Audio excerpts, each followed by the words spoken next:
Hey, salut la Fit Family, j'espère que vous allez bien. Petit disclaimer en début de cette vidéo, on va parler de cellulite, on va parler de capitaux, on va parler de gras, de culottes de cheval, de peau d'orange. Mais il faudra bien comprendre une chose, votre valeur personnelle ne dépend ni de votre poids, ni de votre pourcentage de masse grasse, ou que vous ayez de la cellulite ou non. C'est très important que vous appréhendiez au mieux les conseils fitness que je vais vous donner sur ma chaîne. Au moment où je vais vous sortir cette vidéo, les fêtes de fin d'année en plus de ça seront passées, la culpabilité sera arrivée, on va vouloir compenser les excès des fêtes. Les excès de nourriture grasse, de papillotes, de foie gras, de bûches et de repas chaleureux mais fort copieux. Voilà. Cela va sûrement augmenter légèrement la cellulite que vous pouvez déjà avoir. Alors je suis désolée si vous entendez du bruit, c'est Chaussette qui joue dans son tunnel. Bah oui, parce que forcément on joue quand maman fait ses tournages. C'est l'heure, n'est-ce pas? Viens là toi. Tu veux dire bonjour à la communauté, mon petit chat d'amour?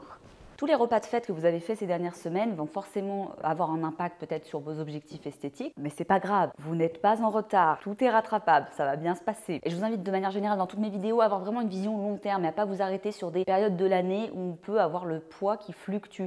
Et j'appelle bien ça des fluctuations de poids. Et surtout, dernière chose, parce que je sais que dans ce thème de vidéo, on va avoir souvent des débiles qui passent sur internet et qui vont crier aux injonctions sociales « accepte-toi comme tu es ». Mais sache que si tu es complexé, si tu trouves ceci disgracieux sur toi et que tu souhaites le réduire, tu as le droit. Est-ce que ça veut dire que tout le monde doit le faire? Non, chacun est libre, dans un sens comme dans un autre. Voilà, fin du disclaimer qui était un petit peu long mais nécessaire pour ce type de vidéo parce que voilà, je commence à avoir du bagou dans le milieu, je sais comment ça se passe. On va rentrer maintenant dans le vif du sujet. La première erreur qui est faite en général, c'est de penser qu'il faut perdre du poids pour perdre de la cellulite. J'en vois et j'entends un nombre incalculable de nanas, parfois même des copines à moi, dire qu'elles vont faire un régime ou qu'elles vont vouloir perdre beaucoup de kilos pour vouloir perdre la cellulite. Elles vont faire des heures de course à pied, faire 10 000 cours collectifs, 500 000 vidéos YouTube.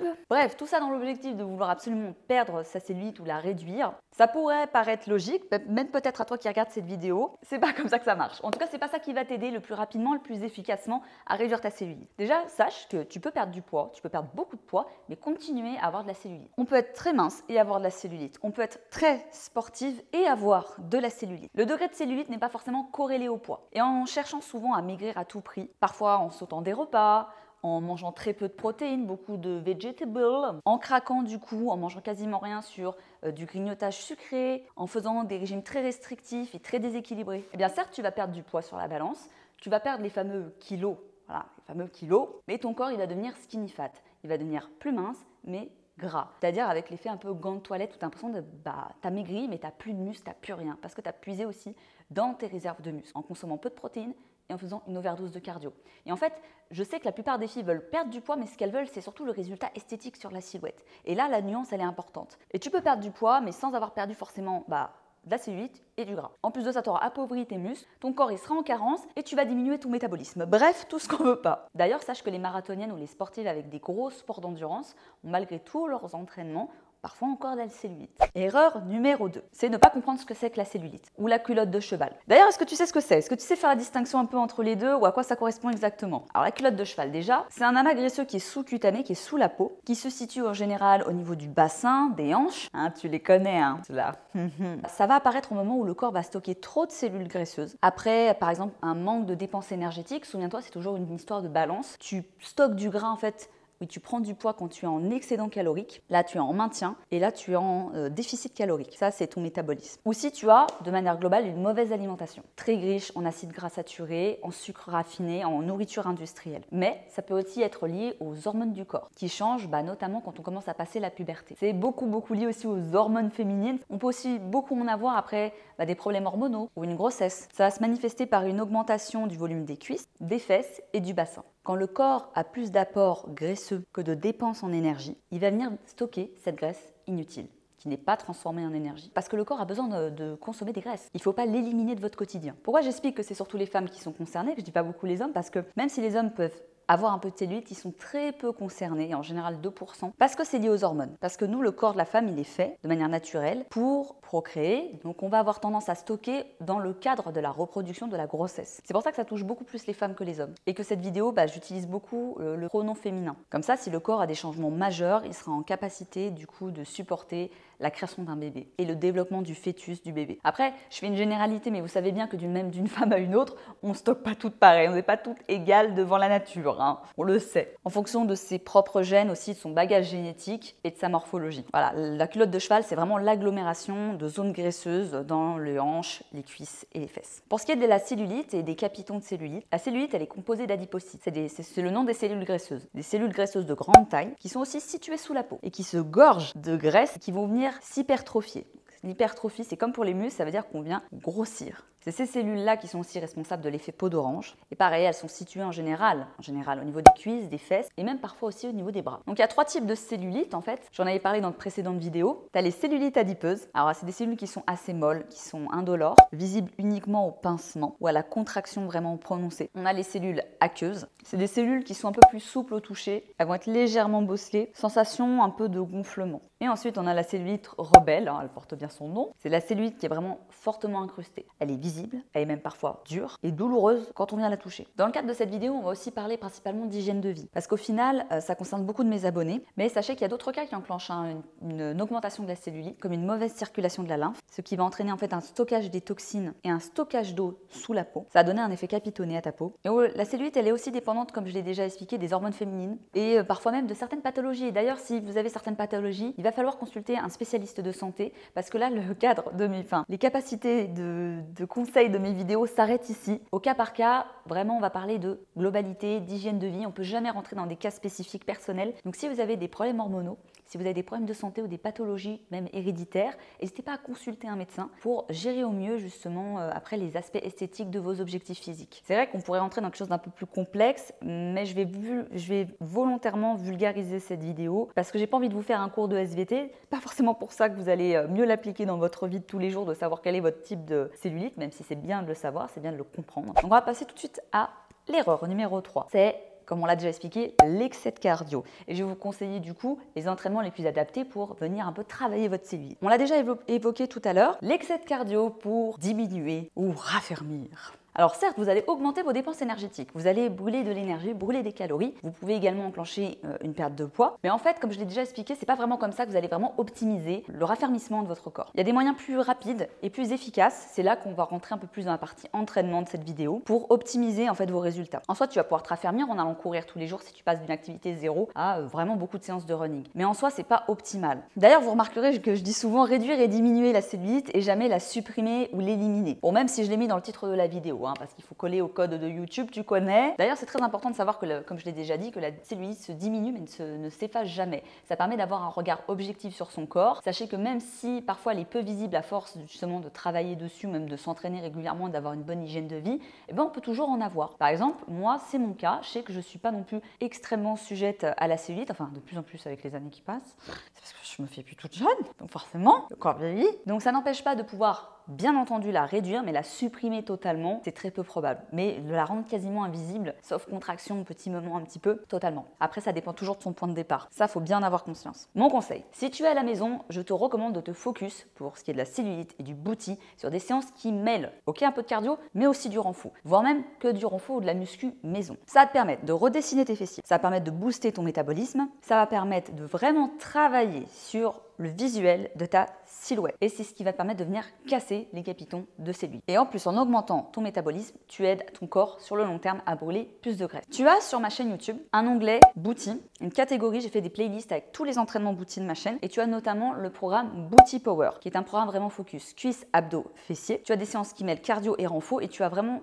plusieurs séances vraiment focus sur le musculaire, sur les fessiers. Donc je t'invite vraiment à aller les checker. Elles sont disponibles totalement gratuitement en accès libre sur ma chaîne. Et c'est un programme très complet de plus d'1 mois. Petit chat, miou.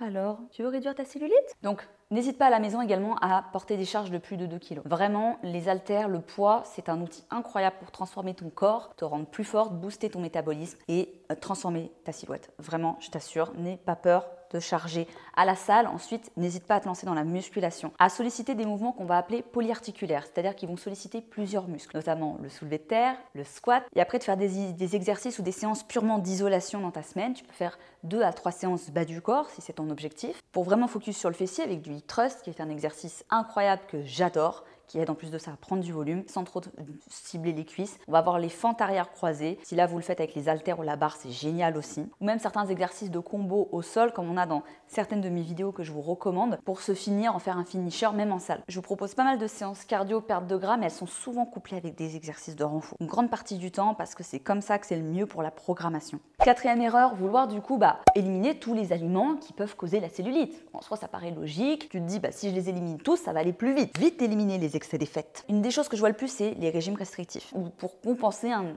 période d'excès. Les cellules graisseuses, comme je l'ai déjà expliqué, sont indispensables pour le corps humain. C'est une source d'énergie extrêmement importante et nécessaire, notamment quand on pratique du sport, qu'on fait des efforts physiques. C'est pour ça que d'ailleurs qu'en dessous d'un certain taux de body fat, de gras, on considère que c'est dangereux. Vous allez avoir notamment les personnes qui font de la compétition de body, qui vont avoir un taux de body fat extrêmement bas, ou certaines filles girls sur les réseaux sociaux qui ont un taux de sèche à l'année extrêmement faible. Sachez que c'est pas forcément égal à la bonne santé. En compétition, il y a un objectif d'aller sur scène, donc il faut être le plus écorché possible. Et c'est pour moi le seul moment ou la seule raison unique où on doit être esquinté au point d'en être presque malade. Quand on va sur scène, c'est pendant un temps défini, donc on doit descendre un taux de body fat extrêmement faible. Et en général, les préparateurs physiques accompagnent leurs athlètes et surveillent quand même leur état de santé parce que ça cause des problèmes hormonaux, les filles n'ont plus de règles. Et c'est également des choses qu'on retrouve chez les personnes qui sont atteintes de la maladie de l'anorexie. Parce que ça met ta santé en péril si tu es en dessous d'un certain taux de body fat. Il n'y a pas d'aliments interdits. Je le répète, il n'y a pas d'aliments interdit. C'est la consommation d'un aliment et sa régularité qui peut le rendre néfaste, soit sur ta santé, soit sur tes objectifs physiques. Petit tips pour la cellulite, même pour tes objectifs de manière générale, pense à manger de la protéine. Animale, végétale, tu peux te complémenter ou non. Moi, je prends des compléments alimentaires parce que ça m'aide, c'est absolument pas une obligation.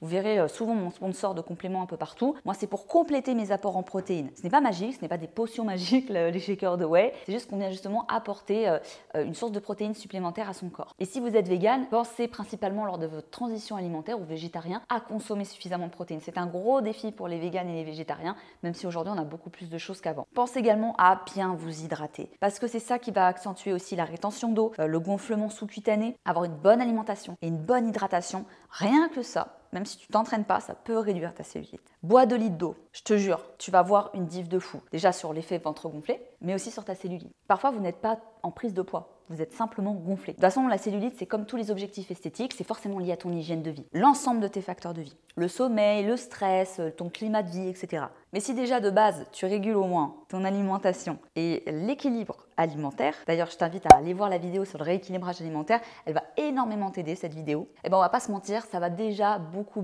t'aider. Il est évident que si tu consommes un carreau de chocolat tous les jours, ça va pas te tuer, ça va pas augmenter ta cellulite. Si tu manges 7 Kinder par jour et 3 McDo par semaine, on va pas se voiler la face. Ça va forcément avoir un impact sur ta santé, sur ton hygiène de vie et sur ton aspect physique. Après, c'est chacun ses choix, mais il faut juste en avoir conscience. On prend ses responsabilités en fonction de son hygiène de vie. Une mauvaise hygiène de vie, c'est aussi des gens qui mangent trop peu, qui mangent mal, qui sautent des repas, qui mangent n'importe comment. On parle même pas que de fast-food, etc. Vous n'allez pas avoir besoin de vous priver de tout plaisir après les fêtes de Noël. Vous n'êtes pas obligé, pour vos nouveaux objectifs de 2022, de supprimer tous les aliments que vous aimez. Bien au contraire, c'est juste réguler sa consommation. Et réguler, je dis pas tenir un cahier pour aujourd'hui j'ai mangé ça, demain je peux pas manger ça, demain, après-demain je peux remanger. Non, c'est savoir doser. Voilà, c'est tout. Tout est une question d'équilibre de toute façon dans la vie. Ça sert à rien d'avoir un corps de rêve si tu pètes la dalle, que tu es fatigué, que tu es frustré. Tout ça, c'est un style de vie. Et je te jure, si tu appliques ce que je te dis, tu vas kiffer ta life. Mes gros conseils de base, vous l'entendez de façon partout, mais c'est vrai, c'est une réalité, c'est réduire la consommation des produits industriels, des produits transformés à très haute transformation, parce qu'on peut consommer des aliments légèrement transformés, il y en a pas mal. De manière générale, si vous voulez après les fêtes réduire votre cellulite, il faut tout simplement réduire un peu la consommation d'alcool, de préférence, les produits industriels, très gras, très sucrés, le sucre raffiné, les fritures, les apéros, les réduire, pas les supprimer encore une fois. Reprendre une bonne alimentation, riche en aliments entiers, non transformés, de préférence toujours, vous connaissez ma juste mesure, et boire beaucoup d'eau. Ça paraît très simple, mais je vous jure que rien que ça, vous allez sentir une différence, surtout après les excès des fêtes. On a tous le temps d'atteindre nos objectifs, il n'y a rien qui presse et il va y avoir plein de surprises pour cette nouvelle année, notamment un tout nouveau workout qui est arrivé pour le nouvel an qui est disponible sur la chaîne pour vous dépenser, pour atteindre mieux vos objectifs et plein de nouvelles choses qu'on va vous partager notamment sur l'application Fit Fight Forever, un tout nouveau programme qui va être mis en place avec beaucoup de renfos qui va vous aider notamment à éliminer un peu, si vous le souhaitez, les excès des fêtes, mais surtout à bien vous mettre en route pour la nouvelle année. Ainsi que les dizaines de recettes dispo sur l'appli qui vont vous aider à vous régaler et en même temps à améliorer votre lifestyle. Continuez de pratiquer régulièrement du sport si vous le faites déjà. Si ce n'est pas le cas, commencez à l'intégrer dans votre quotidien. Vous allez voir que ça va non seulement booster vos résultats, mais ça va vous faire du bien mentalement, physiquement et ça va améliorer votre shape au-delà de l'alimentation. Faites les entraînements adaptés en renfo, muscu de préférence, avec un peu de cardio toujours si vous aimez. Abonne-toi à la chaîne et continue de consommer beaucoup de protéines dans ton alimentation pour conserver ta masse musculaire, booster tes résultats et avoir une alimentation équilibrée. J'espère que cette vidéo vous aura plu. Elle était assez longue mais assez complète avec des sujets très importants abordés ensemble. Moi je vous retrouve la semaine prochaine pour de nouvelles vidéos. Prenez soin de vous. Ciao ciao!